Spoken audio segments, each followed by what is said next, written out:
Então, sabemos bem que Apocalipse nos revela as coisas dos tempos, né? Dos tempos finais, né? O estudo escatológico, né? O estudo a respeito do tempo do fim. Então, nesse livro de Apocalipse, há um total de 22 capítulos, né? Neste livro, ele é composto de 22 capítulos, mas ao final do capítulo 11, nós podemos dizer que tudo terminou. É por isso que é nos dito que Apocalipse ele é dividido em duas partes, em duas partes. A primeira, indo do capítulo 1 até o 11, e a segunda, que nós vamos iniciar agora, é do capítulo 12 até o 22, capítulo 12 até o 22. Então, veja só, por que nós podemos dizer que no capítulo 11 tudo terminou? Porque o que é relatado em Apocalipse capítulo 10, versículo 7, nós limos, no princípio, ali fala que na sétima trombeta, se você está com sua Bíblia, quiser abrir aí em Apocalipse 10, versículo 7, ali fala que na sétima trombeta se cumpriria o mistério de Deus, e que todas as coisas referentes ao mistério de Deus e todas as coisas relacionadas com Deus serão cumpridas, ao toque da sétima trombeta. E nós já vimos isso no último estudo, no Apocalipse 11, versículo 15, fala que o sétimo anjo tocou a trombeta, ouve no seu grande voz dizendo: o reino do mundo se tornou de nosso Senhor e do seu Cristo, e ele reinará pelos séculos dos séculos. Então, notemos bem que aqui essa palavra de que o reino se tornou do Senhor já está no tempo verbal do passado, se tornou. Então, com o toque da sétima trombeta, tudo terminou, isso significa que quando o sétimo anjo tocar a trombeta, a eternidade terá começado, o milênio terá dado início, a Nova Jerusalém, posteriormente, e todas as coisas relativas à eternidade estão incluídas nesse versículo 15 de Apocalipse 11. Então, ali termina o livro de Apocalipse com a volta de Cristo. Por que, então, após os primeiros 11 capítulos, há ainda outros 11? É porque os 11 seguintes capítulos nos servem como suplemento aos 11 primeiros. Nesses outros 11 capítulos, do 12 ao 22, nós temos detalhes muito melhores, mais detalhes sobre o que é abordado nos primeiros 11 capítulos. Então, por exemplo, começando no capítulo 12, é nos dito aqui como o reino deste mundo vai se tornar de nosso Senhor e do seu Cristo, como Deus fará seu filho rei pelos séculos dos séculos, e aí entra a questão também do filho varão, que Deus conta, para cumprir esse propósito eterno. Por isso que já começando aqui em Apocalipse capítulo 12, já começando aqui com a exposição, Apocalipse capítulo 12, versículo 1, aqui vemos que fala assim: viu-se um grande sinal no céu. Então, esse capítulo 12, irmãos, aqui nós temos uma visão celestial. Essa palavra viu-se revela aqui a importância de se ter a visão deste grande sinal para o tempo do fim.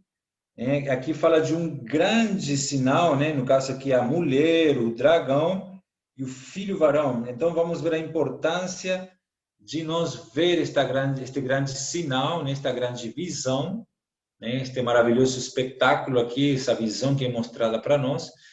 E por que é essencial que nós entendamos Apocalipse 12? É muito importante, irmãos, que nós entendamos dentro dessa visão de Apocalipse 12 que nós estamos aqui na Terra para nós receber algo da parte do Senhor. Nós vamos ver isso hoje. Receber algo de Deus, a fim de que seu elemento divino possa ser trabalhado para dentro de nós, o ser, para cumprir, então, o plano eterno de Deus, a economia de Deus.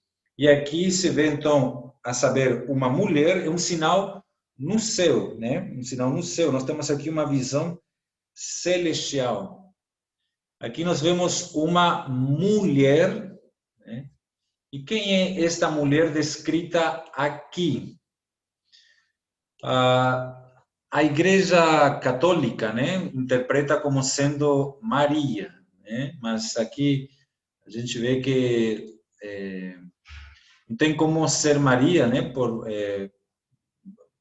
vários motivos, né, mostrando que no versículo 17, né, essa mulher já possui outros filhos e os católicos eles acreditam que Maria não teve outros filhos. Então a Igreja Católica interpreta como sendo Maria, né, de fato, essa pessoa aqui, Maria. Vemos que não é a nação de Israel, né, também é interpretado, né, por muitos que essa mulher representa o povo de Israel, né, mas uma vez que essa visão ela é revelada no céu, a mulher ela é totalmente do céu. E nem Maria, né, nem Israel tem essa posição, né? Ela está no céu, ela tem uma posição celestial. E aqui no livro de Apocalipse, usando um pouco de hermenêutica, todas as mulheres solteiras neste livro apontam para uma cidade, né? Então, isso está no Apocalipse 17, versículo 18, Apocalipse 21, versículo 9 e 10, né? Nós temos ali a Nova Jerusalém. Então, santos, essa mulher, ela simboliza quem? Ela simboliza a totalidade do povo de Deus ao longo de todas as eras na Terra. Essa aqui é uma mulher universal, tá? Nós vamos ver os versículos, né, que prova isso, né, essa teoria de que essa mulher não é Maria, como interpretam os católicos, e não é o povo de Israel, né, como interpreta a crença também popular, né, que é o povo de Israel. Então, santos, essa mulher, né, ela é a mulher universal. Vamos ler por que essa mulher representa o povo de Deus ao longo de todas as eras. Vamos tomar alguns versículos, né? Por exemplo, Gênesis 37, 9. Ali nos é dito o seguinte: teve ainda outro sonho, José o referiu aos seus irmãos, dizendo: sonhei também que o sol, a lua e 11 estrelas se inclinavam perante mim. Então aqui nós temos o sol, a lua e 11 estrelas, né? Que são as mesmas palavras que vai aparecer aqui no Apocalipse, né, capítulo 12. Então, esse sol, lua e estrelas representam os patriarcas, né, a era aqui dos patriarcas. Em Isaías 26, versículo 17, Isaías 26, versículo 17, fala assim: como a mulher grávida, quando se lhe aproxima a hora de dar à luz, se contorce e dá gritos nas suas dores, assim fomos nós na tua presença, ó Senhor. Né? Assim como a mulher, né, mulher grávida, assim fomos nós. Está vendo aqui, irmãos? Né? Então, essa aplicação da mulher, assim fomos nós. Né? Um outro versículo, né, lá em Isaías 66, versículos 7 e 8, né, para só tomar nota. Ali também nos dá uma referência à mulher, né, com o povo de Deus. Então, essa mulher simboliza a totalidade do povo de Deus ao longo de todas as eras. E aqui nós temos um princípio muito importante, irmãos. Antes do povo poder ser o filho varão, que é o que nós vamos ver daqui a pouco, primeiramente, ele precisa ser uma mulher para Deus, né? Antes de nós ser o filho varão, para Deus nós temos que ser uma mulher para Ele. Isso indica que na igreja, primeiramente, precisamos ser a mulher de Deus e então o filho varão, né? A intenção de Deus, irmãos, nesse capítulo 12, versículo 1 ao 6, é gerar um filho por meio dessa mulher. Essa é a economia de Deus, gerar um filho por meio dessa mulher que é a igreja. Né? A mulher foi, ainda é e ainda é o meio pelo qual Deus usará para derrotar seu inimigo, Satanás, e para introduzir o seu reino. A mulher foi e ainda é um meio que Deus usa, é a igreja, irmãos, para derrotar o seu inimigo.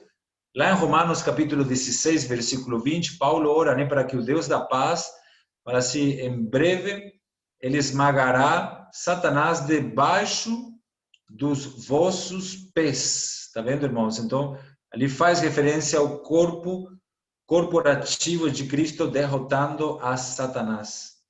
Então, santos, hoje, quer nós sejamos homens, quer sejamos mulheres, sendo o povo de Deus, se não somos o povo de Deus, então nós somos mulheres aos seus olhos. E como mulheres, nós precisamos nos submeter a Ele, nos submeter a Cristo, ao encabeçamento de Cristo. E o que é essa submissão? Então, aqui no contexto, submissão não é fazer alguma coisa para Cristo. Às vezes a gente quer fazer algo para Cristo, mas aqui em Apocalipse 12 nós vamos ver com mais detalhes esses versículos 1 ao 6, iremos ver que submissão da mulher não é fazer uma coisa para Cristo, mas receber algo dele. Nós já iremos descobrir o que é que Deus está interessado que nós recebamos em lugar de que nós meramente façamos. Se nós recebermos esse algo da parte de Deus, nós ficaremos grávidos, né? E alguma coisa então será gerada, né, por meio de nós. O que está lá em Gálatas 4, versículo 19, quando Paulo fala aos Gálatas: meus filhinhos, por quem de novo sofro as dores de partos, até Cristo ser formado em vós. Essa aqui é uma revelação do plano eterno de Deus, que é gerar o filho varão, formar o filho varão, né, por meio da igreja. Então, essa mulher, santos, ela é a totalidade do povo de Deus ao longo das eras. Vamos ver isso, né? Aqui fala que ela está vestida do sol. O que significa na Bíblia estar vestida do sol? Aqui se refere à era da graça. A lua debaixo dos pés se refere à era da lei, e a coroa de 12 estrelas na cabeça se refere à era dos patriarcas. Por quê? Primeiramente, vestida do sol com a lua debaixo dos pés. Vestida do sol. O sol, na Bíblia, se refere ao Senhor Jesus, né? Ao Senhor Jesus. Isso está lá em Malaquias 4, versículo 2. Eu não vou poder ler todos os versículos, né, por causa do tempo, mas os irmãos tomam nota, tá? Malaquias 4, versículo 2, e Lucas, capítulo 1, versículo 78, que fala do sol que viria das alturas. Esse versículo ele é muito bom, né? Lucas 1, 78.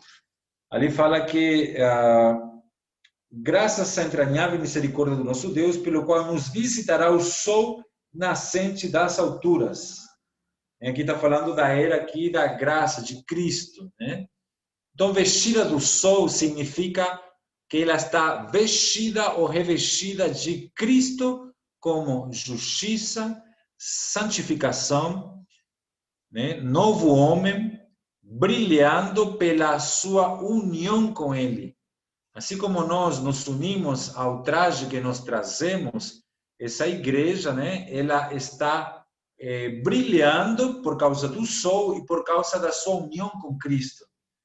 Vocês podem confirmar isso em Efésios 4, 24, Colossenses capítulo 3, versículo 9 e 10, né? Efésios 4, 24, Colossenses 3, versículo 9 e 10, e principalmente 1 Coríntios capítulo 1, versículo 30. Ali fala assim: mas vós sois dele em Cristo Jesus, o qual se nos tornou da parte de Deus sabedoria, justiça e santificação e redenção, para que, como está escrito, aquele que se gloria, glorie-se no Senhor. Está vendo, irmãos? Então, essa palavra vestida do sol se refere então, a essa mulher que está vestida de Cristo. Os que estão vestidos do sol no Novo Testamento são os crentes. Os crentes. Está vendo, irmão? São os crentes. Então, nesta dispensação, né, que nós estamos hoje, que é a era da graça, é a era que Deus está se manifestando a si mesmo através da mulher, através dela. Isso também é chamado, lá em 1 Timóteo capítulo 3, do mistério da piedade. É Deus manifestado na carne. Está vendo? Então, dessa forma, nesta dispensação, Deus está manifestando a si mesmo através da mulher. Por isso que ela está vestida do sol. Deus se manifesta através dessa mulher. Isso fala aqui da sua relação, da relação da mulher com a era da graça. Aí em Apocalipse 12:1, voltando, fala que ela está então vestida do sol, como a lua debaixo dos seus pés. O que significa isso? A lua, sabemos que é um reflexo, e ela não tem luz própria. Então, na era da lei, todas as coisas, na era da lei, meramente refletiam as coisas da era da graça. A lei nada mais é do que uma prefiguração, Por exemplo, nós temos ali o templo, a arca, que eram tipos, Os pães da proposição no santo lugar, Sacrifícios oferecidos, pelos sacerdotes, tudo isso eram tipos, sombras e figuras das coisas reais que estão no Novo Testamento, sangue de cordeiros, de bodes. Irmãos, é tudo como se fosse uma luz, só que mais fraca. Se você compara a luz da lua com a luz do sol, a luz da lua é mais fraca. Então, a luz do Antigo Testamento, da Era da Lei, é uma luz, só que mais fraca comparada com a luz do Novo Testamento, que nós já temos a revelação plena das coisas da lei, Então, essa lua, que ela está com a lua debaixo dos pés, a luz debaixo dos pés significa que todas as coisas pertencentes à lei são subordinadas a essa mulher, à igreja, a essa era que ela está revestida hoje, na sua união com Cristo como sabedoria, redenção e justificação e santificação. Isso fala então da sua relação da mulher com a era da lei. Então já vimos a mulher aqui, essa mulher universal, ela tem uma relação com a era da graça, ela tem uma relação com a era da lei, e também aqui fala que ela tem uma coroa de 12 estrelas na cabeça. Isso nos fala da sua relação com a era dos patriarcas. Por quê? Porque as figuras principais na era dos patriarcas, desde a época de Abraão até as 12 tribos, as estrelas. Gênesis 37:9. Nós já limos esse versículo. Então, essa coroa de 12 estrelas fala de sua relação com a era dos patriarcas. Deus fala lá em Gênesis 22, da descendência de Abraão, que seria como as estrelas do céu. Então, sempre estrelas está relacionado com patriarcas. Então, aqui vemos essa mulher relacionada com a era dos patriarcas. Em resumo, irmãos, eu posso aprofundar muito mais ainda, mas estou falando panoramicamente, para vocês entenderem que essa mulher fala da totalidade do povo de Deus ao longo das dispensações, dispensação dos patriarcas, da lei e da graça. Dessa maneira, podemos ver que essa mulher não apenas está relacionada com a era da graça, mas também com a era da lei e a era dos patriarcas. Essa mulher inclui todos os santos da era da graça, todos os santos da era da lei e todos os santos da era dos patriarcas. Está entendendo? Então, ela inclui todos esses santos. Versículo 2 fala assim: e que achando-se grávida, Apocalipse 12:2, grita com as dores de parto, sofrendo tormentos para dar à luz. Achando-se grávida. O que significa estar grávida na Bíblia? Significa que uma criança está no ventre da mãe. E a criança e a mãe estão unidas em um só corpo. Quando a mãe come, a criança ela é nutrida. Quando a mãe está doente, a criança é afetada. A condição da mãe é a condição da criança. Mãe e criança são um. Por outro lado, eles são um. Por outro lado, irmãos, esse filho ele é bem diferente da mãe. É outro ser. No que se refere ao futuro, a presente eles são um, mas a futuro eles são diferentes. O futuro da criança aqui na Bíblia é totalmente diferente, distinto, né, no contexto de Apocalipse 12, ao da mãe. E assim na vida humana, né? Uma mãe tem um futuro e o filho terá um outro futuro, né? Então, imediatamente após ter nascido, né, aqui no Apocalipse 12, esse filho, ele é arrebatado ao trono de Deus, enquanto a mãe foge para o deserto. Outro ponto, irmãos, é este, que enquanto a mulher, né, ela está grávida, tudo que pode ser visto pelas pessoas, né, pelo exteriormente, é a mãe, é a igreja, né? Mas o filho está oculto. Exteriormente parece que apenas a mãe. Quem olha para a igreja acha que só é a igreja, né?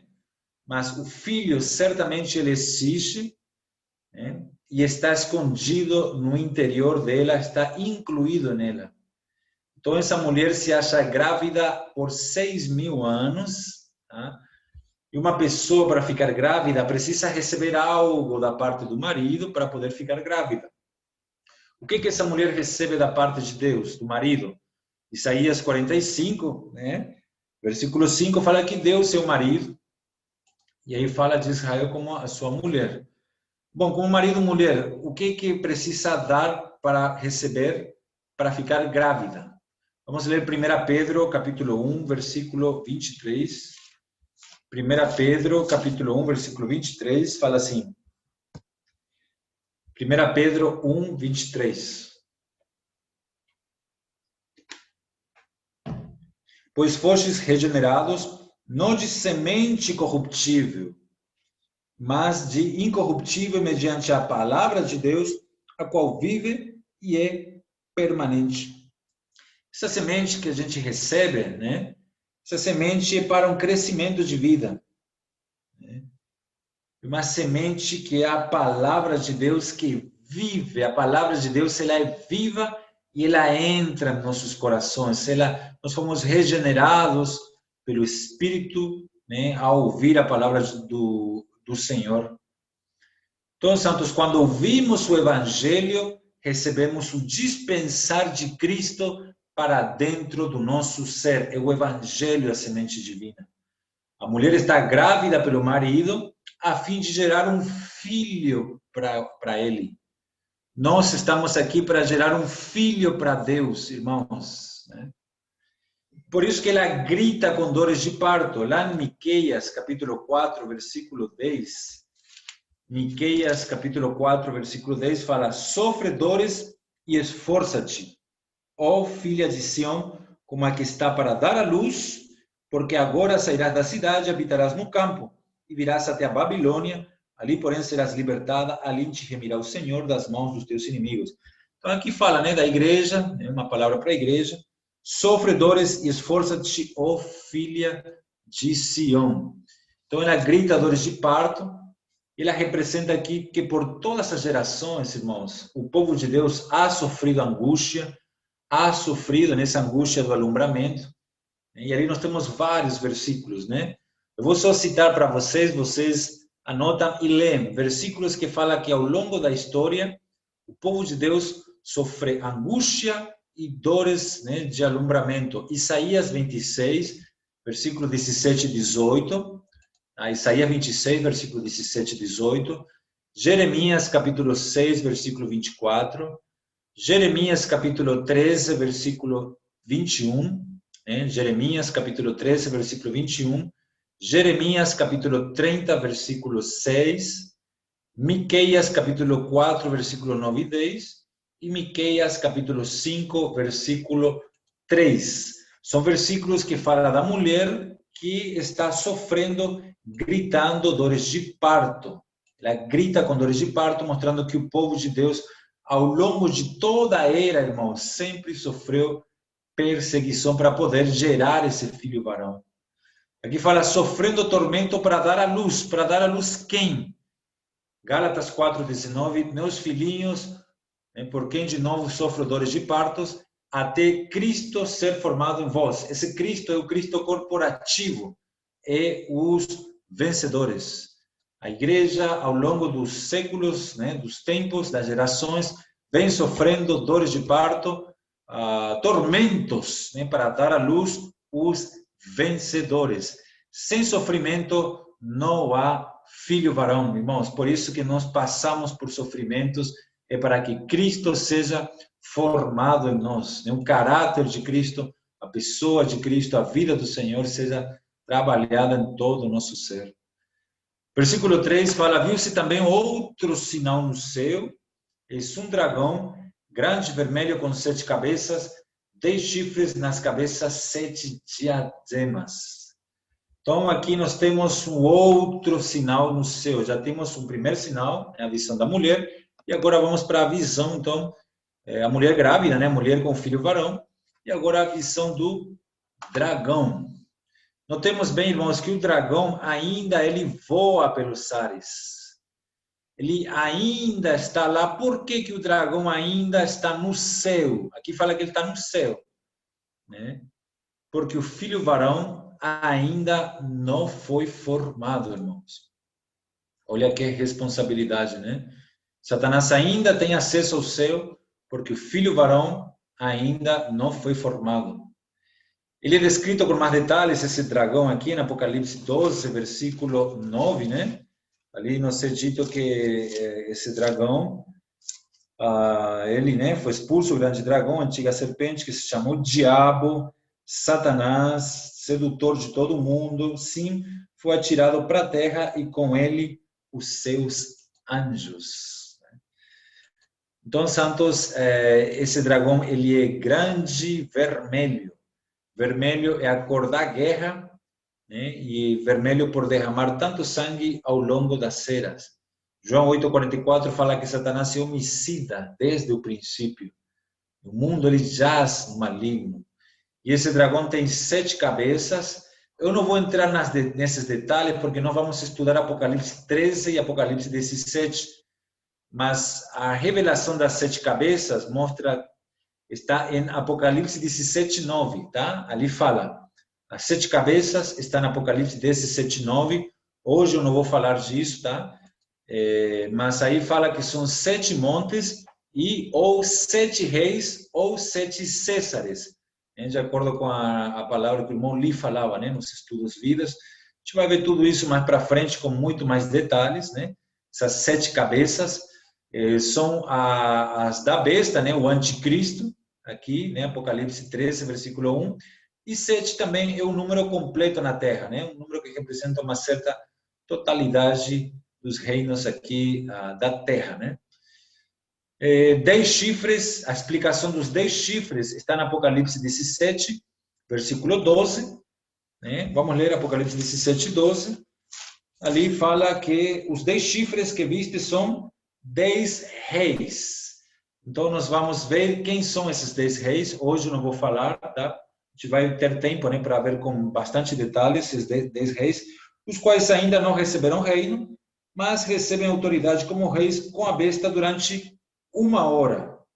Vamos ver o significado dessa palavra 1 hora na Bíblia, tá? Tudo isso a gente precisa explicar com a própria Bíblia.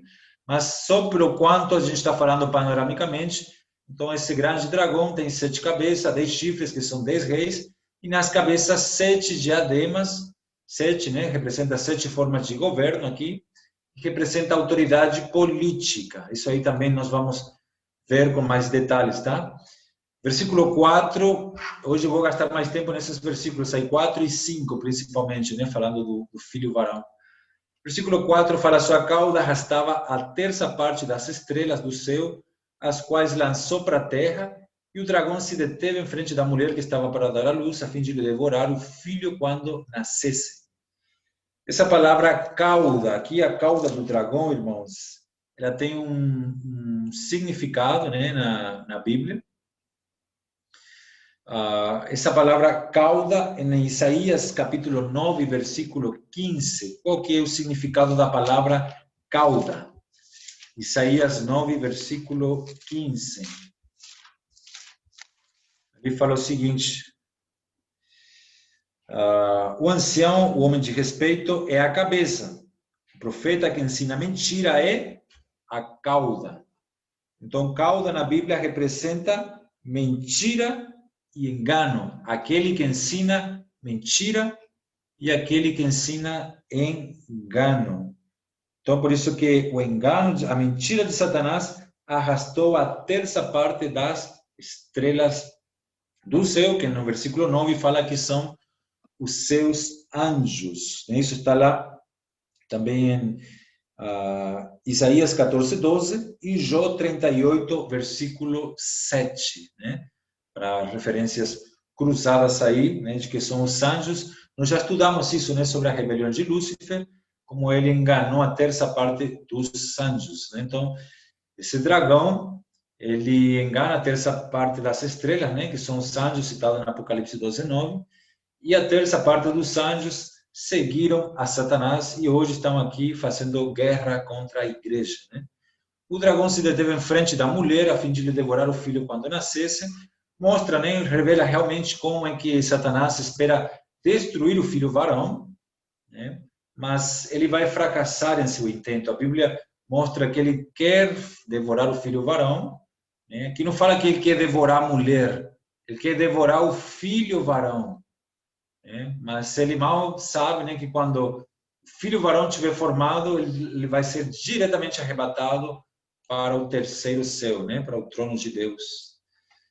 Então, aqui também mostra que a mulher, ela sofre oposição. Irmãos, quem é cristão, quem quer ser cristão, ele tem que entender que ele vai viver uma vida de sofrer oposição, oposição espiritual, oposição das pessoas, oposição do mundo, oposição do sistema. É uma oposição porque Satanás se deteve em frente da mulher. Então, a mulher sofre oposição, né? Pelo dragão que odeia a mulher e ao longo das eras tenta devorar o filho varão, que são os vencedores. Veja comigo Hebreus 11:38.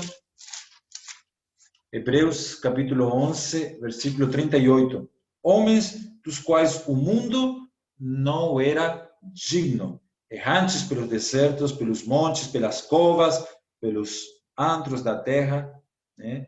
Versículo 37, foram apedrejados, provados, cerrados pelo meio, mortos a fio de espada, andaram peregrinos, vestidos de peles de ovelha, de cabra, necessitados, afligidos, maltratados, homens dos quais o mundo não era digno. Esses são os vencedores. O filho varão que Satanás, ao longo das eras, tenta devorar, mas ele não consegue vencer os vencedores. Prosseguindo o versículo 5, e aqui vamos gastar alguns minutos, né? Que esse versículo contém muitas revelações. E aqui então fala, nasceu-lhe, pois, um filho varão. Apocalipse 12, versículo 5. Santos, o irmão Lee, ele fala assim que a palavra nasceu-lhe na Bíblia implica ressurreição, né? Como em Atos capítulo 13, versículo 33 e 34, né? Quem quiser tomar nota. Mostra que o filho varão, ele é composto dos santos vencedores que morreram, né, e ressuscitaram, e isso é comprovado pela expressão até a morte, no versículo 11 do capítulo 12 de Apocalipse, quando fala, e mesmo em face da morte, não amaram a própria vida. Então, doutrinariamente, podemos dizer que o filho varão, então, são os mortos vencedores, né, que vão ressuscitar com Cristo. Essa palavra nasceu-lhe, pois, um filho varão, né? Quando lá em 1 Tessalonicenses 4, né, tem aquela famosa passagem que fala agora, né, fala assim, né, porquanto o Senhor mesmo, dada a sua palavra de ordem, Tessalonicenses 4:16, dada a sua palavra de ordem, ouvida a voz de arcanjo e ressoada a trombeta de Deus, descerá dos céus, e os mortos em Cristo ressuscitarão primeiro, depois nossos vivos, os que ficarmos. Então, um seria o filho varão e o outro seriam as primícias, né? Então, porém, o próprio irmão Lee, né, ele fala, né, que de maneira prática, nós hoje se podemos também ser o filho varão e não se limita apenas a esses irmãos que já morreram, né, mas que esse filho varão, ele seria esse grupo de pessoas, né? E esse filho varão, ele confia no sangue do Cordeiro. Então, veja só, alguns falam, né, algumas igrejas evangélicas, outros aí interpretações, que esse filho varão, ele é Cristo, né? Cristo Jesus humano. Mas não é Cristo no singular, né, no indivíduo, mas sim o corporativo, mas não é Jesus homem, como eles pensam, pelas seguintes razões. Esse filho varão, ele não é pessoal, mas ele é corporativo, né? Isso está no versículo 10, quando fala que foi expulso o acusador de nossos irmãos. Então, é um filho varão coletivo, né? Ele possui, ele tem um caráter coletivo, né? Eles, pois, o venceram por causa do sangue. Então, esse eles mostra que o filho varão, ele é coletivo. Se este filho varão fosse Cristo, então o Jesus, o dragão deveria ser Herodes, né? De acordo com a perseguição que Jesus sofreu, né? Mas em 12:9, capítulo 12, versículo 9, afirma explicitamente que o dragão é o próprio Satanás. Então, se o dragão é Satanás, no próprio contexto, então esse filho varão são os vencedores. Isso se chama princípio de hermenêutica, né? Assim, então, o filho varão nasce e aí ele é arrebatado até o trono, enquanto o Senhor Jesus ele foi elevado às alturas, né, em Atos 1:9, somente após ter vivido por um período de mais de 30 anos, morrido e ressuscitado dentre os mortos. Mas o filho varão nasce e já imediatamente é arrebatado, né? E também porque tudo isso aqui, em Apocalipse 12, é uma visão, a expressão dores de parto não pode ser interpretada literalmente, né? Mas espiritualmente, né? Como todas as figuras aqui do capítulo 12, né? Então, alguns também dizem, né, que o filho varão é toda a igreja, mas isso também é impossível, né? Porque nem toda a igreja será arrebatada, como alguns pregam, né? Uns irão antes, depois seguirão outros. Mas aqui, veja só, reger todas as nações com cetros de ferro, que está aqui no versículo 5, que vai reger todas as nações com cetros de ferro, esse filho varão, não é uma promessa dada a toda a igreja. Antes, é uma promessa dada somente aos vencedores.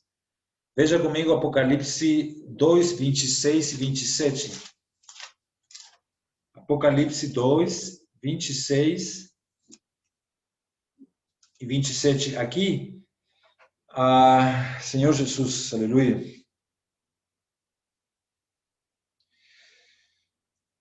Ao vencedor que guardar até o fim as minhas obras, eu lhe darei autoridade sobre as nações, e com o cetro de ferro as regerá, e as reduzirá a pedaços como se fossem objetos de barro. Notemos bem, irmãos, que essa promessa ela é dada ao vencedor, né? Ao vencedor.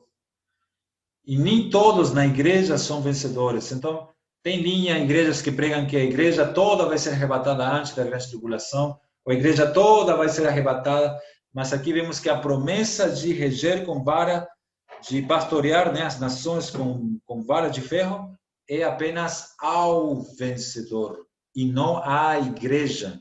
Nem todos os santos, né, na vida da igreja mesmo, são vencedores. É um grupo seleto ainda. Então, reinar na Bíblia é prometido àqueles que sofrem e perseveram com Jesus hoje. Isso está lá em 2 Timóteo 2,12. Se perseverarmos, com Ele reinaremos. Se sofrimos com Ele, né, Ele é fiel, Ele nos fará reinar, irmãos. Então, quantos cristãos são os que sofrem, né, hoje e perseveram com Jesus? Apenas os vencedores são os que sofrem e perseveram com Jesus por amor ao Evangelho. Então, quem é o filho varão? Santos devem ser os vencedores. Olha só, alguns cristãos na igreja de Esmirna mostram que são vencedores. Lá em Apocalipse 2, versículo 10, fala: ser fiel até a morte. Essa palavra ser fiel até a morte coincide com a última parte do versículo 11, em Apocalipse 12, que fala: em face da morte, não amaram a própria vida. Em Tiatira, por exemplo, né, no Apocalipse 2, alguns cristãos da igreja em Tiatira falam que com cetro de ferro as regerá. Concorda com o que está em Apocalipse 12, 5. Então, ali há uma concordância. De novo, em Filadélfia, né, fala: alguns cristãos da igreja em Filadélfia vão ser guardados da hora da aprovação, da mesma forma que o filho é guardado, é arrebatado para Deus, no versículo 5 de Apocalipse 12. Vocês veem como há semelhança entre as 7 igrejas com o filho varão? Na igreja na Odisseia, por exemplo, há uma promessa de sentar-se comigo no meu trono, Apocalipse 3:21, exatamente como o filho varão que foi arrebatado até o trono de Deus e vai reger todas as nações. Então, esse filho varão é muito evidente que são os vencedores. De acordo com isso, irmãos, aqueles representados pelo filho varão não são toda a igreja, mas são os vencedores dentro da igreja. É a parte forte da mulher. A mulher, ela representa a quantidade, enquanto o filho varão representa a qualidade. Na igreja tem quantidade. Tem localidades que tem 100, 200, 1.000 irmãos, 2.000 irmãos. Tem igreja aqui em Rio Branco que tem 5.000, 10.000 membros. Então, a mulher representa a quantidade, mas o filho varão representa a qualidade de filho.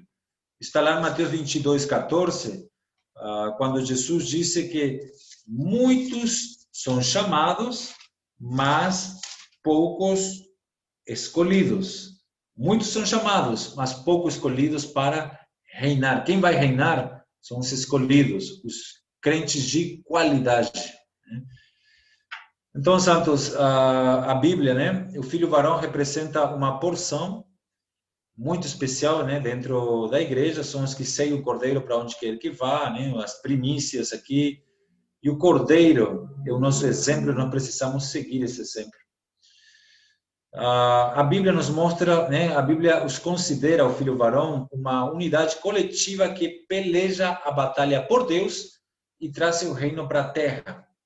Isso, irmão Pedro, ele tem falado muito agora usando o Salmo 110, versículo 3, falando do exército que Deus está preparando, para lutar ali na segunda vinda de Cristo contra seus inimigos.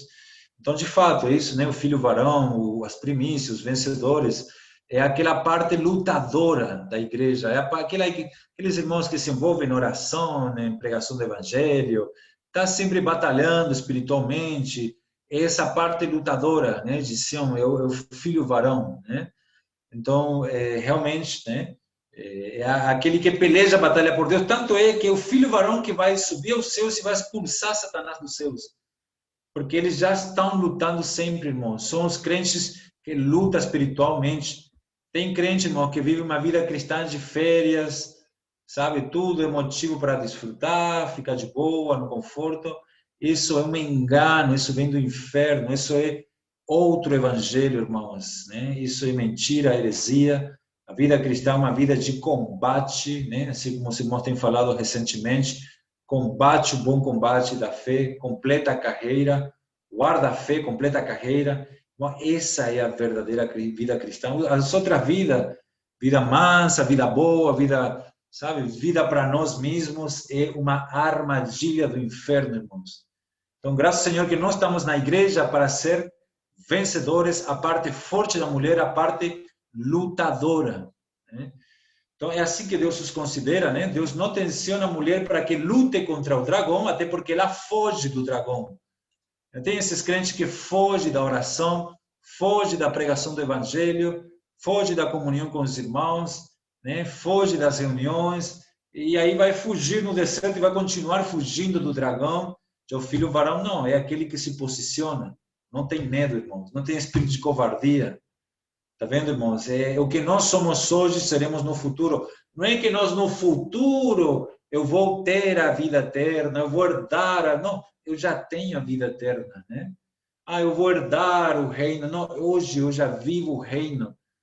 O único que vai mudar daqui para o futuro é só o corpo glorioso, irmãos. Mas se a gente já tiver hoje a realidade, está vendo? Só vai mudar a questão da transfiguração e o arrebatamento.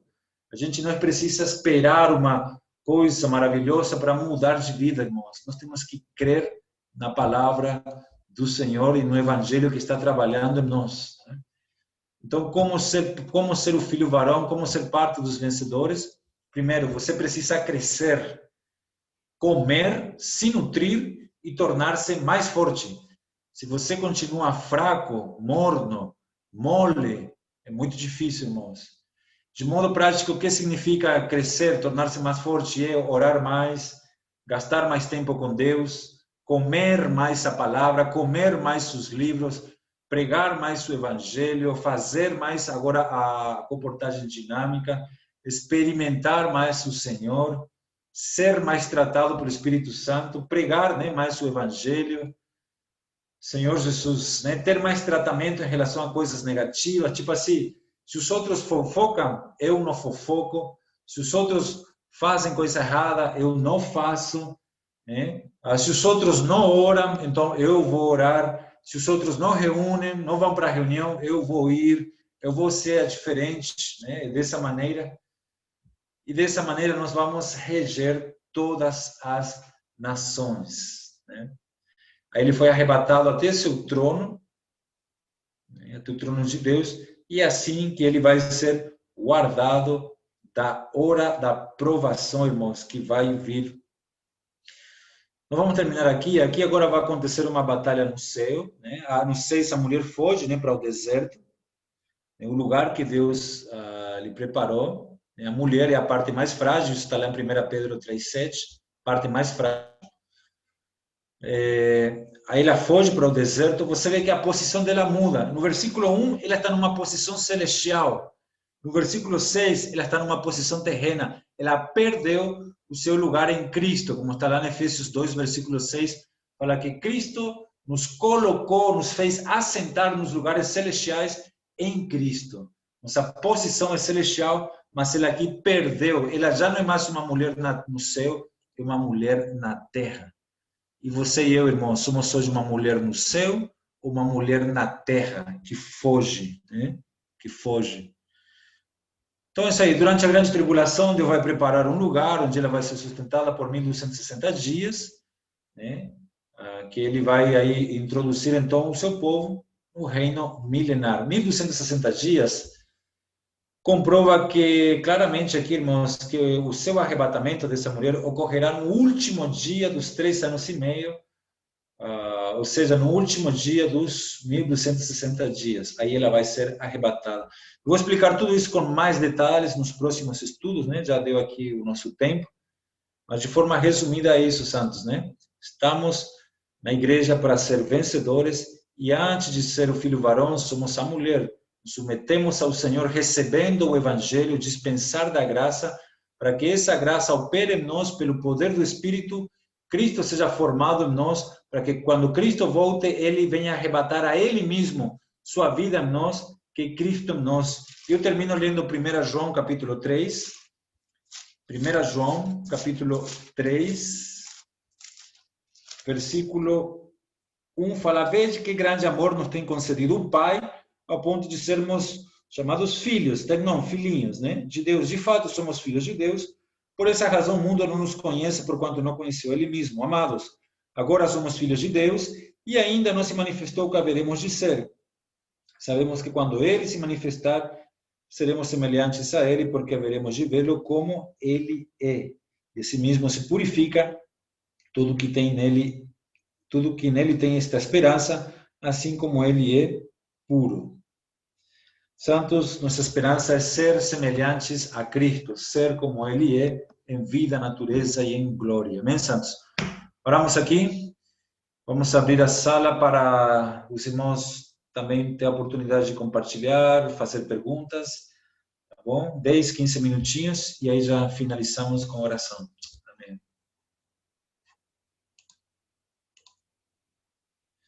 Jesus, seu Senhor.